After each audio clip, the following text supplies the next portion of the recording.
So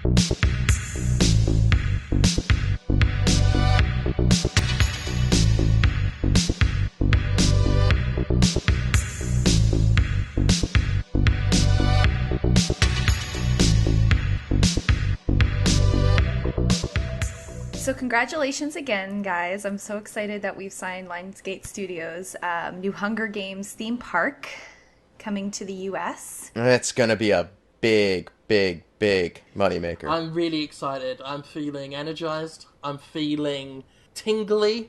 I'm feeling optimistic. I'm feeling ambitious. I'm feeling horny. Really, because I'm a sexual man with sexual energy, and I make no apologies for that. Especially not to that man, and especially not to any of you guys. And I don't feel I should have to. No, absolutely not, Jim. You are who you are. That can't be controlled. Absolutely not. It can't be contained, and who would want to? And like the Hunger Games, it is hungry for game. Like wild game. Of the forest. Forest game. Wild forest game. Yes, wild game. Wild boars. Lionsgate wants us to go all out on this venture. They want it to be just like the book. They want it to be just as exciting. They want the children and the parents both to feel like they are in the Hunger Games experience. So submerged in the world of the Hunger Games. Exactly. This is no observation. This is the world. Mm-hmm. You're in this. You're in the arena. The feelings and the excitement are there. The parents, they're worried for their children's well-being. I mean, all of those feelings. It reminds me of when we briefly represented that Sixth Sense theme park down in Michigan, which I think only lasted a few months because it turned out that the fake vomit that the little girl actress we had was using was slowly poisoning her.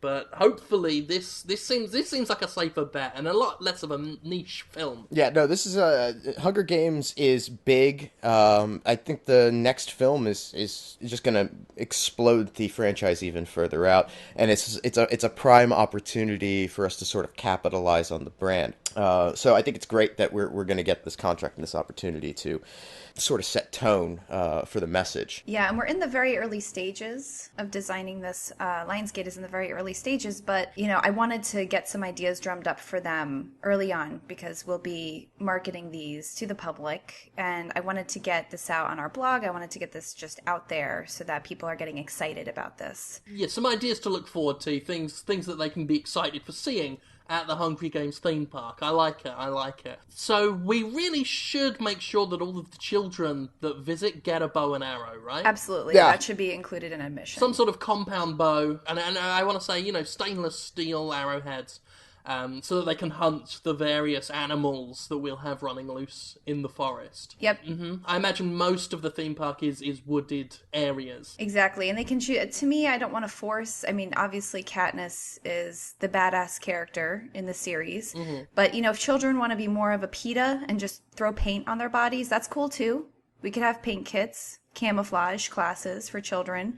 That way, it's easier to see what the targets are in the forest. I can get us paint. I've got a supplier out in Slatvania who he does body paint. There's an issue with it closing up the pores of the skin and internally choking the body, but I think he says so long as you don't get it in your eyes, that's not really a big deal.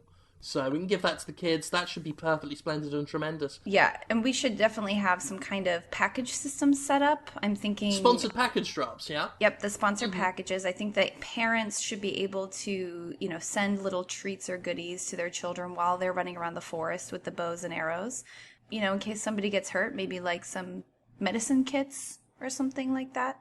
I don't really see a reason for us to put those in the park in general. I don't think we're legally bound to that. So. This is a great way, too, to sort of help acclimate society to the idea of drones being a part of our everyday life. So this is going to work out. Maybe we can work out some sort of a partnership with Lockheed Martin and have them use some like a cutesied up version of the military drones something that looks like Wall-E, right? That they can use to deliver these goods, and then that'll save Lionsgate a little bit of money, and it'll probably help Lockheed Martin from a PR perspective. Yeah, I mean we can set up sponsorships to have the drones branded with companies such as Adidas, Nike, Toys Have Us.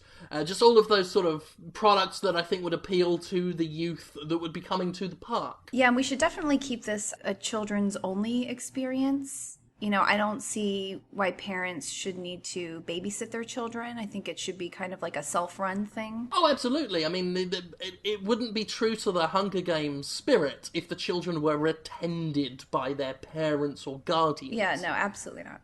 I mean, isn't that really the point of taking your child to a theme park, so that you could send them off to ride some rides and have some fun and excitement, and you can go off somewhere else and get hammered away the hell from your kids. Mm-hmm. This is the perfect formula for the theme park. We just make it a hard and fast rule. Oh, sorry, Mom and Dad, you don't get to go into the park. Guess you'll just have to go over here into the lounge and kick back a few cocktails. And meet Woody Harrelson himself. I mean, not the Woody Harrelson. What we've done is we've taken a Mickey Mouse costume from Disney. Don't tell them we nicked it.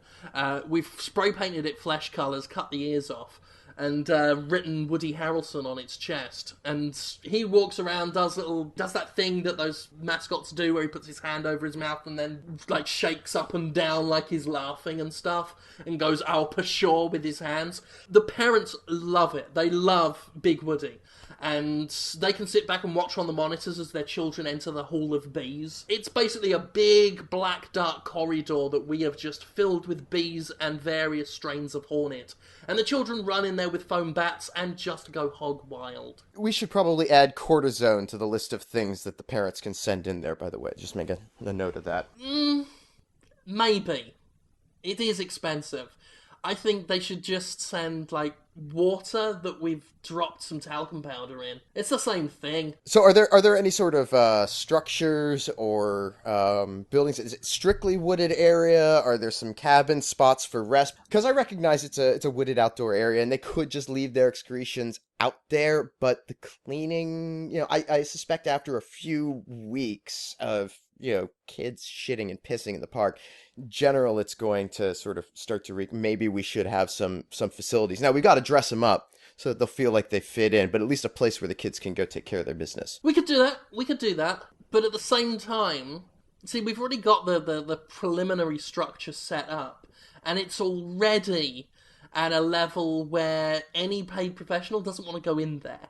Anybody to clean it, which I don't think is too big a problem, because if we have that much fecal matter in the enclosure, it'll only attract more diverse and interesting creatures that the children can play with. So I don't think that's too big of an issue. But we do have some structures set up. Certainly, there are buildings there that we're going to fill with various stalls and attractions. One of which being Dean Cain's Machete Junction, which is an abandoned cabin. It was when we found it. Funnily enough, Dean Cain's actually been living in there. We built the whole enclosure around this cabin, and he was in there already. He seemed quite upset. But I said, be quiet, we got some work for you. And he seems quite happy with it, as the children just sort of go into the cabin, and he chases them around with a big knife. He's having fun. He's big on cardio anyway. So he's like, this gets his blood pumping. It gets the kids' blood flowing in many ways. And he's in work. He's back at last, which I think is the most important bit of it all. Like, he's going to be one of the biggest attractions here. Dean Cain on top again, where he belongs. I think this is great. My only concern is I don't want us to confuse the Blair Witch theme with the Hunger Games theme that we're running around. Can we ask him to kind of burn those before the park opens, or maybe while the park is open? It might be a little bit more authentic if the children see fire coming from the forest. I do understand that Dean Cain, the man who played Superman in the 90s, running around with a big knife in a cabin, isn't exactly part of Hunger Games lore. But if he's screaming Jennifer Lawrence, Jennifer Lawrence, Jennifer Lawrence over and over again while he's chasing the kids, I think it's okay.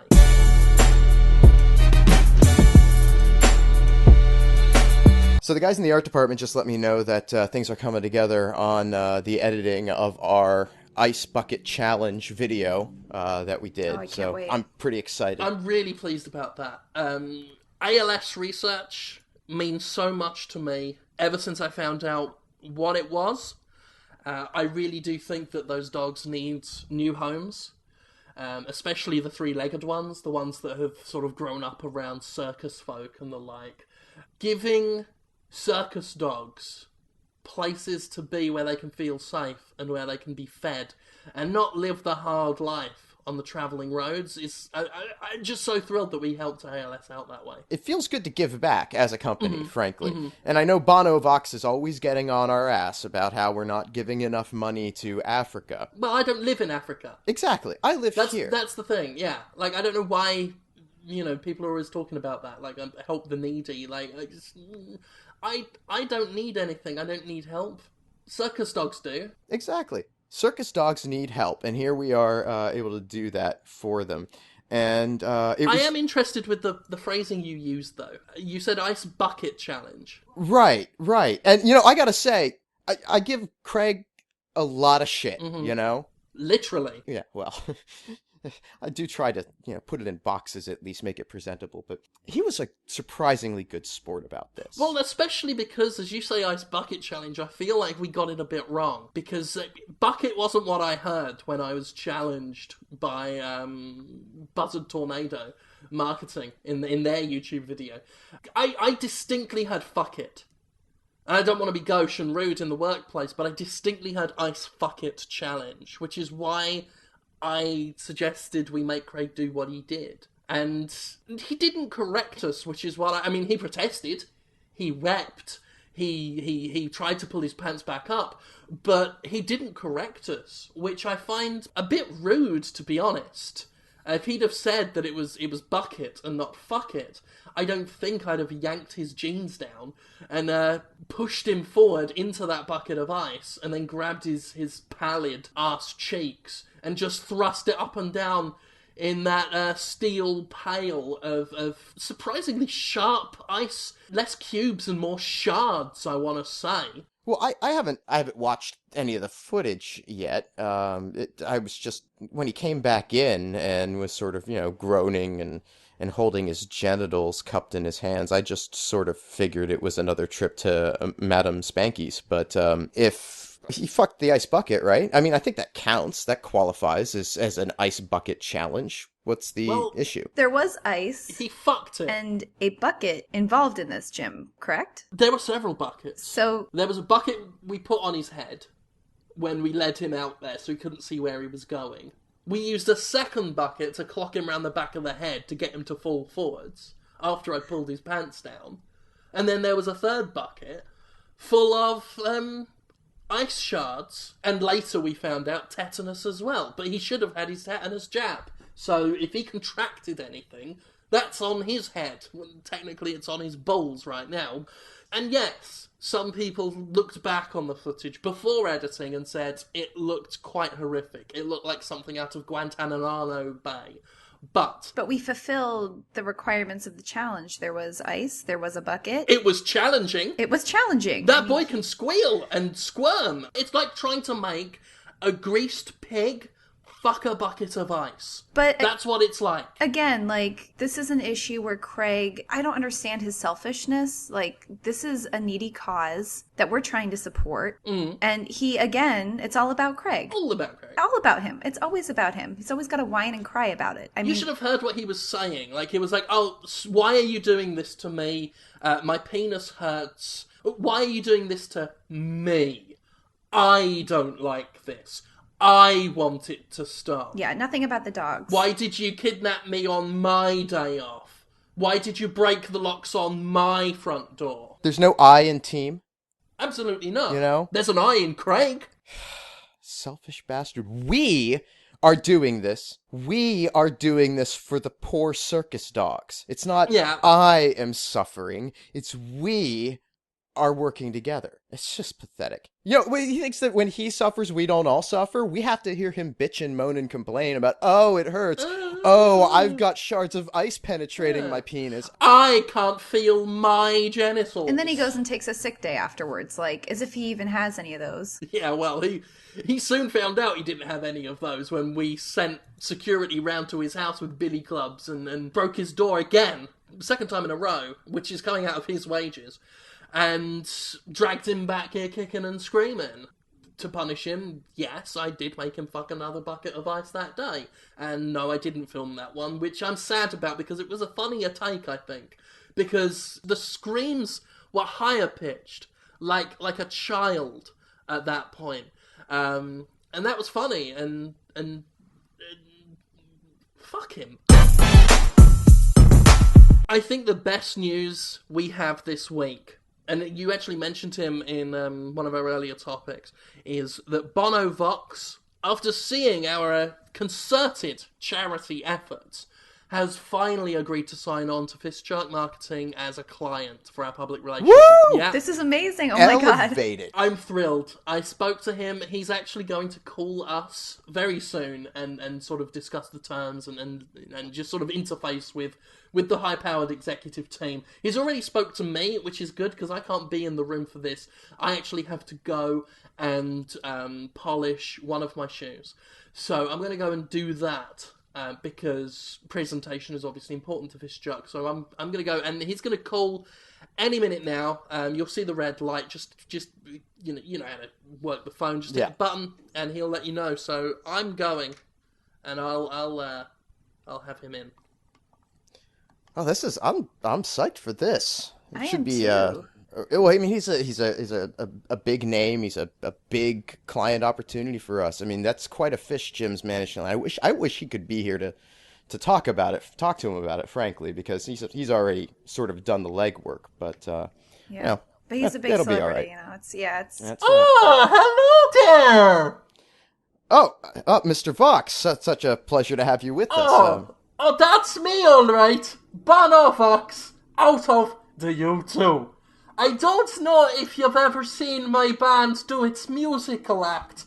I was the one that did Sunday Bloody Sunday, and I Don't Like Mondays. I am really good at doing the music, which is why I'm so thrilled that more people will get to hear it now that I am with FistShark Marketing. yeah, big fan of yours. I'm absolutely delighted that we're representing. So am I! When people say they're a big fan of me, Bono Vox, I always say to them, thank you very much! I am a big fan as well of me, and we always have a laugh. Ha ha ha! It's the sound we make when we laugh. As you should be. That is indeed the sound of laughter.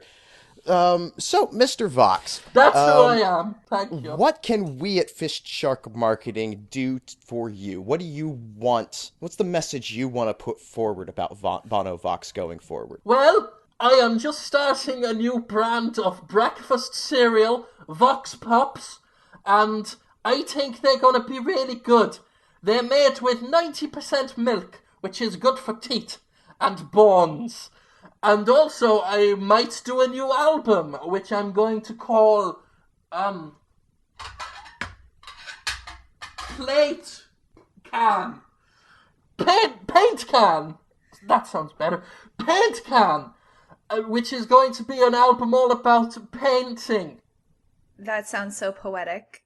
I think we'd be honored to represent that album, and I'm sure drum up some ideas, Conrad, for that. That's paint actually can? a really brilliant approach to sort of talk about the medium of visual art through the medium of music. You see, now this is why I also want to make spiders big enough to be ridden. you want to make spiders big enough to be ridden. Yes, I want big spiders. Like a drow would ride. Like a dark elf would ride. Now, are we talking about a movie opportunity, Mr. Vox, or I'm sorry. Hang on. Let me back up a second. Did you just say drow? Yes. Drow, like the Dungeons and Dragons dark elf race. Like you might read about in the famous books about Dritz de Derden. So you're a big fan of Dungeons and Dragons, are you, Mr. Bono Vox out of the U2? Yes, I am Bono Vox out of the U2. That's a good question. I'm just saying it's a little surprising to me that you would be a fan of that. That's not something all that common to big Irish rock stars like yourself. Well, people wouldn't expect it of the Chronicles of Riddick now, but the Chronicles of Riddick is also a big fan of Dungeons and Dragons. In fact, I play it with him every week.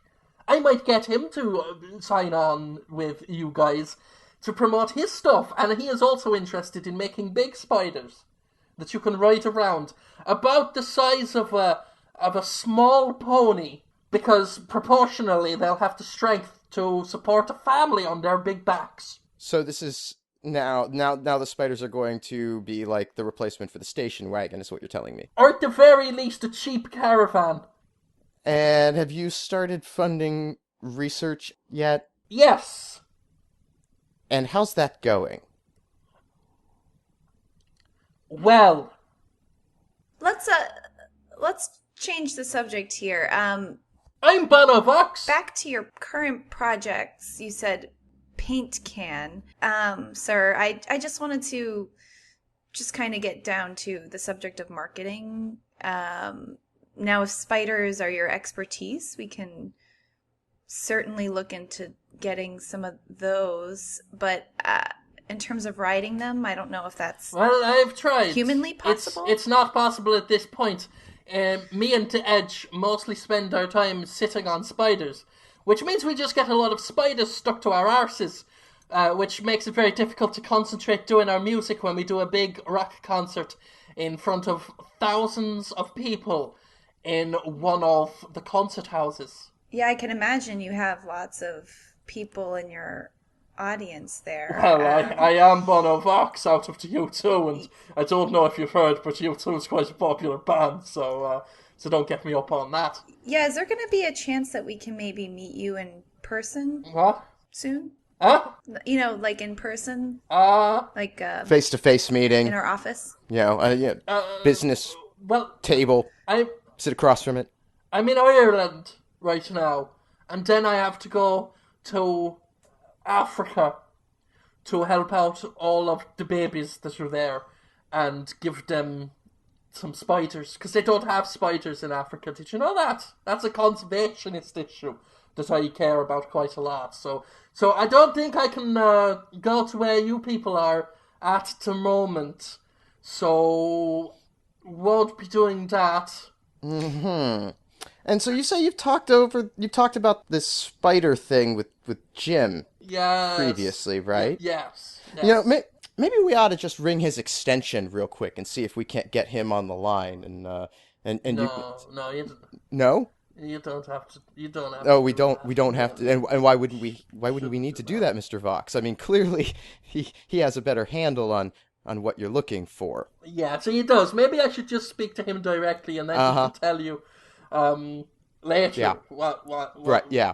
What it is. Why don't you come back to the meeting, Jim? It's not working. What? I'm Bono Vox from. No, you're not. No, you're not. If you're Bono Vox, name 5 U2 albums. Okay. Can do that. The Sweetest Thing. That's a single. There was a best of called it, you cock. Jim, I can see Craig polishing your shoe through the window for you, so you can just come back in now. You can just come back inside now. Let it go, Jim. Just make your way back in. Don't worry. We'll get Bono yet. The White Album. We'll book him yet. I know you're feeling a little hard about the fact that you haven't been able to get the big fish yet. That's okay. It's all right. Dark Side of the Moon. FistShark Marketing is Jim Sterling, Conrad Zimmerman, and Caitlin Cook. Theme music by Ben Rama. Segue music by Alazar Chand. Our editor is Nick Malone. More episodes are available at FistShark.com. Follow us on Twitter at FistShark for more of our exploits. And if you like us, give us a rating or a review on iTunes. Complaints can be forwarded via email to fistsharkmarketing@aol.com. And remember, good fences make good neighbors. 10,000 volts should suffice. Goodbye.